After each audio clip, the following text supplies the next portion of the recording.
আমি মশলা ছাড়া ডিম বেগুন রান্না করতে চলেছি। কোনো মশলা দেবো না, সিম্পলি মধ্যে রান্না করব। সত্যি খুব সুন্দর খেতে লাগবে। তোমরা ট্রাই করে দেখতে পারো বাড়িতে রান্নাটা। চলো আমি কীভাবে রান্না করি সেটা তোমাদের কাছে শেয়ার করব। দেখো বেগুন আমার কাটা হয়ে গেছে, এদিকে আমি ধুয়ে রেখে দিয়েছি। আর এই যে এই কয় পিস ডিম দিয়ে এই বেগুন রান্না করব। দেখো এইদিকে আমার তেল এসে গেছে। এবার আমি এক এক করে ডিমগুলো ছেড়ে দেবো। ডিমগুলো আমি লবণ হলুদে মাখিয়ে রেখেছি। দেখো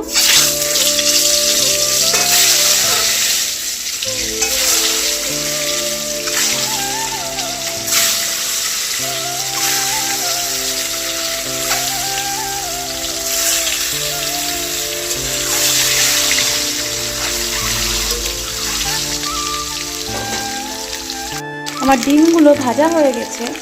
এইদিকে যে আমি কেটে রাখা বেগুনগুলো এবার আমি দিয়ে দেবো।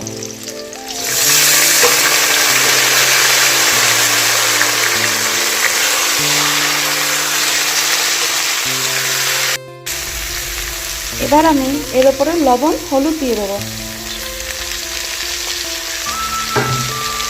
দিয়ে নাড়াচাড়া করবো। বেশি নাড়াচাড়া করা যাবে না, কারণ বেগুন তাহলে গলে যাবে।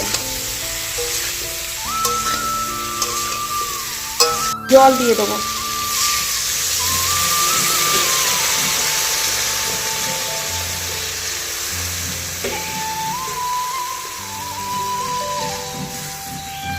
আর আমি ঢাকনা দিয়ে ঢাকা দিয়ে দেবো। এদিকে হতে থাকুক, আমি বাকি কাজগুলো করে নিই।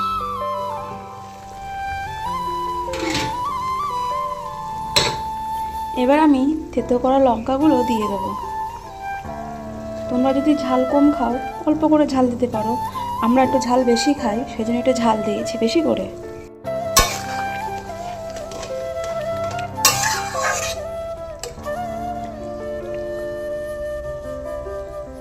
এদিকে আমার তরকারি অর্ধেক হয়ে গেছে। এবার আমি ফোড়ন দিয়ে দেবো তরকারিটাকে। জিরেটা দিয়ে দেবো কড়াইতে।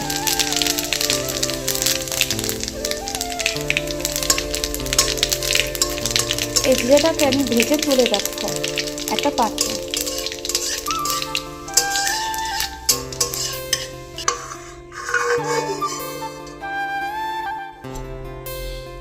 এবার আমি ফোড়নে দেবো তেজপাতা, শুকনো লঙ্কা, জিরে আর রাঁধুনি।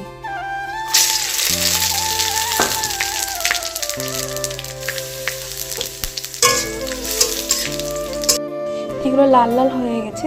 এবার আমি তরকারিটা ঢেলে দেবো।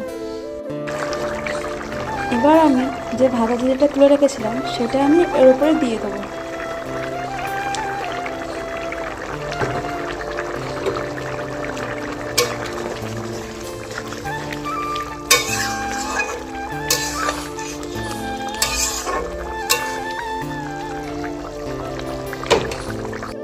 একটু ঢাকা দিয়ে রেখে দেবো।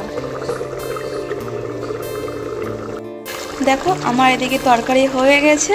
এবার আমি একটা পাত্রে লাভিয়ে নেব। দেখো এদিকে আমার তরকারি রেডি হয়ে গেছে। বলো কেমন লাগছে দেখে বলো। তরকারিটা ভালো সুন্দর লাগবে তো?